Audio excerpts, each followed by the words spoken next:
Towers so perfect, beacons of sight, simple and brilliant, majesty in white, gentler than lovers, a groom and a bride, everyday cathedral, reaching to the light.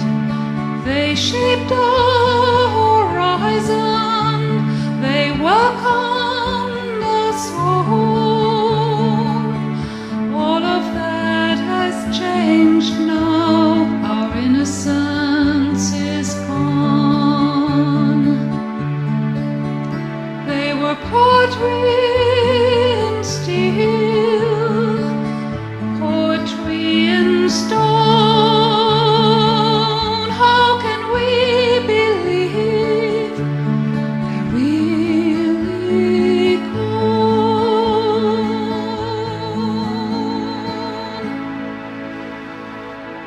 I swear I still see them on foggy days.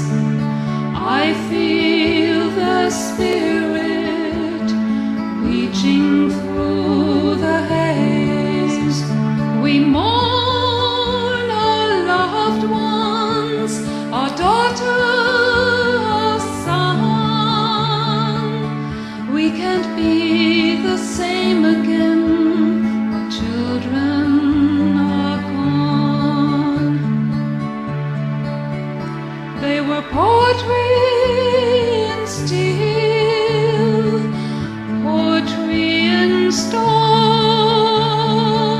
How can we believe they're really gone?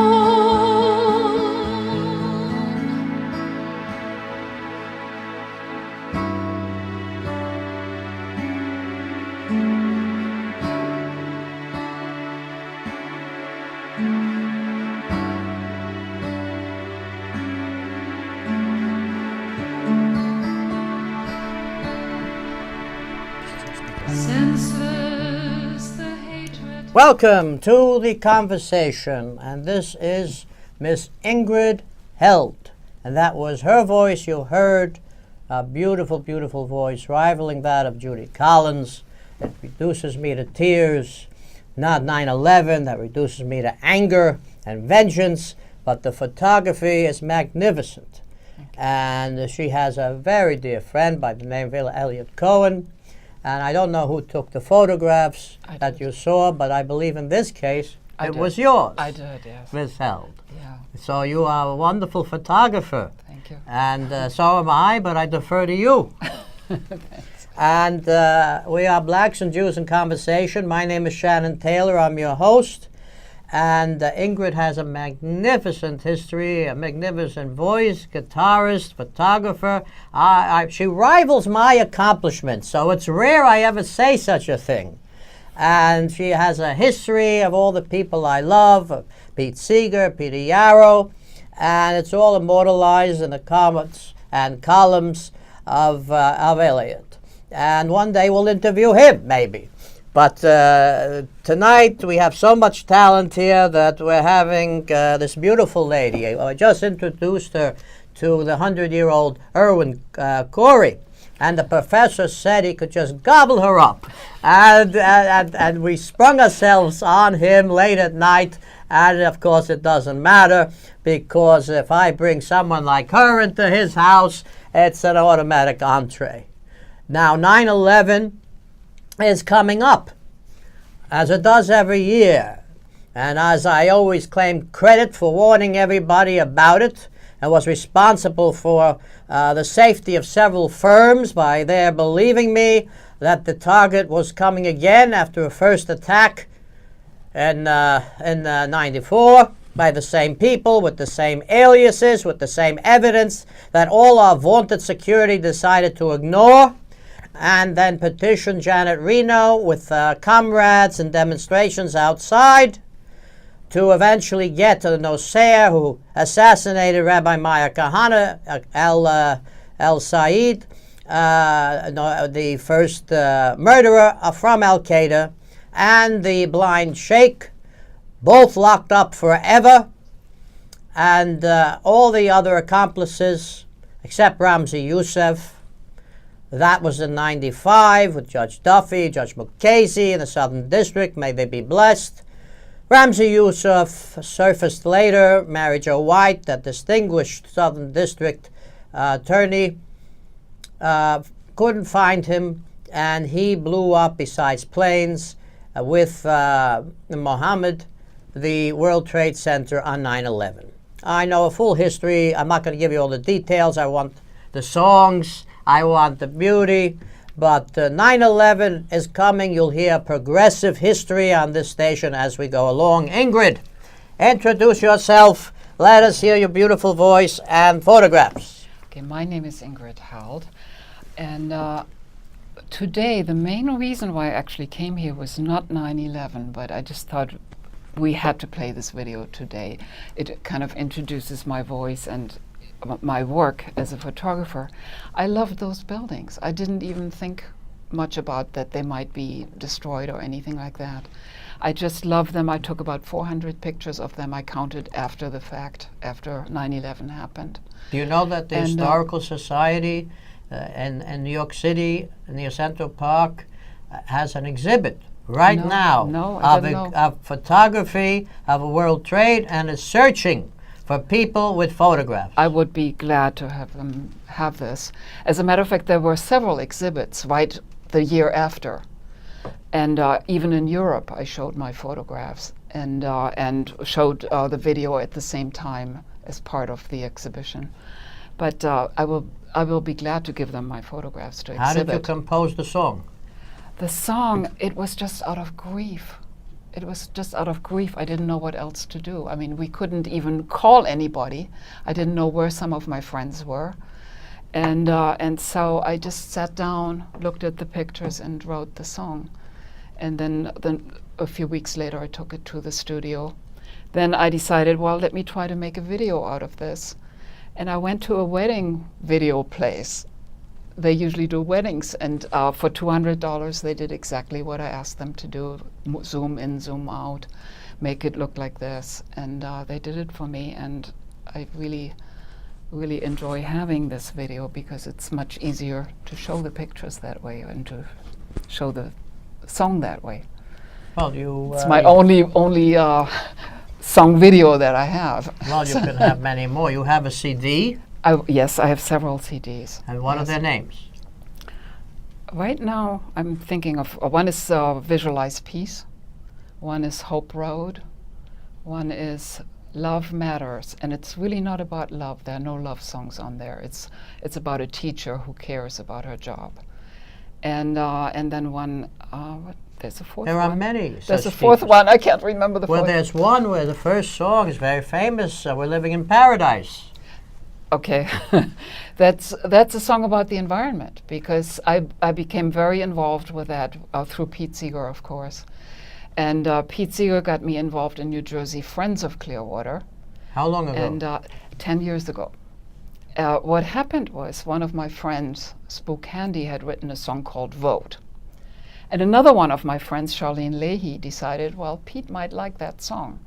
So she sent it to Pete. And Pete decided to contact Spook. And Spook really wasn't that familiar with Pete at the time. But he said, yes, I'll come and sing it with you. And I had the choice. Who was that person? Spook Handy is his name. Spook Handy. Spook Handy. And I thought you were talking about a ghost. No, that's his name. And so he was going to perform this with Pete. And I had the choice to go to the big Clearwater event, which would have been fine, or to go to a small festival in Beacon, New York, in Pete's hometown. Where my brother-in-law David Burns Yes, that's where I got to know your brother-in-law. And you made, what, 100 trips? Yes. I put to shame. Or more. Because very often I worked the night shift at the time. Sometimes I would just go after the night shift and meet It's Pete. a long trip. Yes, it was. Yes, it was. And you would get back 5 in the morning. Yes. Yes. And it's quite an honor to be asked to sing with these people. But it was so wonderful because what happened was I went to the smaller festival in Beacon, and I had a complaint about Clearwater. They had lost my membership. I sent them a check, and they didn't. They are very poor I at didn't communicating. Right. I sent them dozens of volunteers. There were no responses. Is I that what had to happened? go there in person, people from the courts, people from political circles, ambassadors. I had to go there in person. They were very friendly in person, but very unorganized. Well, that's what happened. That's exactly what happened. So I went to the booth, to the Clearwater booth, to complain, and there's Pete by himself manning the booth. You see? But they put it through. I'm like, okay, this is my complaint. He said, well, they had computer problems, and they're out to lunch right now. They'll be back in half an hour. Yeah, sure. He said, in the meantime, come help me man this booth. So that's how I ended up becoming friends with Pete Seeger. And Most down-to-earth person ever.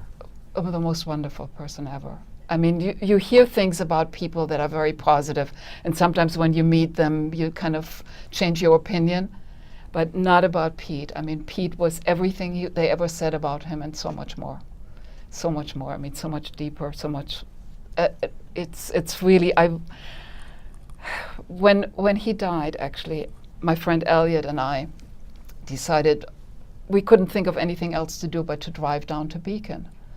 And when we were there, I said, it feels like a family member left us. A lot of And everybody people there, passed. there were about 40 people there. Everybody said, yes, that's how it feels.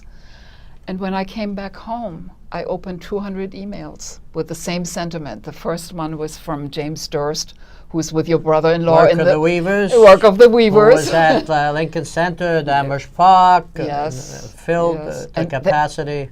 They do a fantastic job of recreating, not only recreating the Weavers, but telling the story. And that was, of course, Lee Hayes, And, my wife's neighbor, who introduced me with my brother-in-law to Pete for 20 years.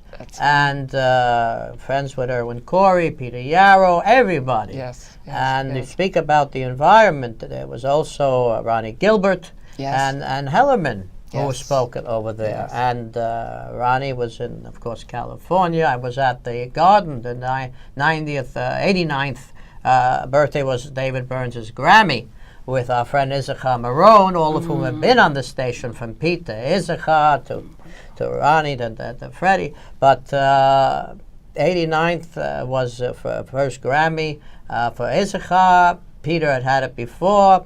And then the 90th birthday celebrated at the Garden was a sold-out affair. You couldn't even get tickets. I was there. I was there. Myrna Felder, our friend, said it was... I didn't sign up to sing because I had my wrist broken and I thought we would have to play the guitar. But I didn't realize they were teaming up people in 4s and 5s, so I could have probably sung backup for somebody. You want to play the guitar here? Well, there's an expression. Go play the guitar. You know. you want to first show your pictures. Yeah. Let's. By the way, do you have a website people can reach you at? Yes, Ingrid Music. It's that simple. IngridMusic.com. .com. That's easy to Spell find. Ingrid, INGRID, and then music. No space. No space. .com. Right into .com. .com. Okay. And there, you also can find there the video that we just showed. And there's a lot more to there. it. Yeah. And I tell you, your CD, Paradise, has the most beautiful, beautiful music. Thank you. Thank you. But I brought a few things here. And hold it right up. These are some. This is one of the pictures I took of Pete. And who's that? This is. This is the most typical and the one that I did best. But this is his 90th birthday party at the Sloop Club in Beacon. And one candle, because I think they were afraid that he might not be able to blow them on. Oh, he could have done strong. He could have done, yes. Like my father. Yes. Puts us to shame. Hugh Spook and Pete singing together. Oh, And probably